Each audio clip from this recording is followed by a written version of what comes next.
आजिका समय रे पाठ पढ़िबा एक गुरुत्वपूर्ण कार्य जहाँ आम जीवन को सुंदर और भविष्यत को उज्जवल करिबारे सहायक होइथाए। पाठ पढ़िबा पई जेतिकी व्यग्र रिजल्ट मध्य भल आसीबा सेतिकी गुरुत्वपूर्ण। तेणु आसंतु जानिबा पाठ मन रखिबार किछि सहज उपाय।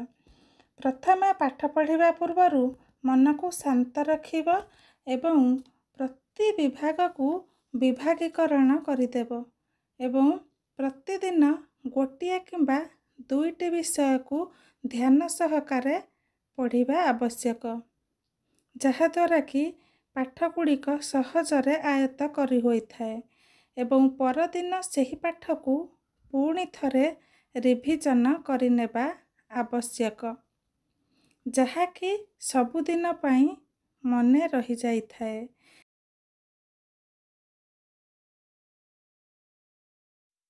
पाठ पढ़िबारे जदि मन न लागुछि बाहर किछि समय पई बुली आसंतु।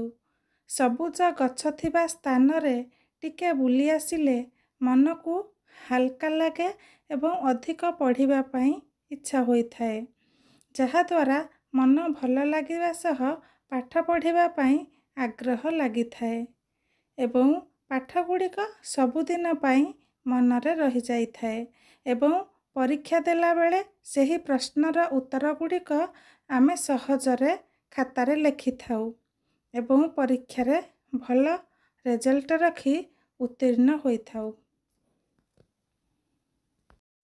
जदि भिडियोटी भल लगी थाए ताहाले चैनल को लाइक शेयर एवं सब्सक्राइब करने को भूलंतु नहीं। धन्यवाद।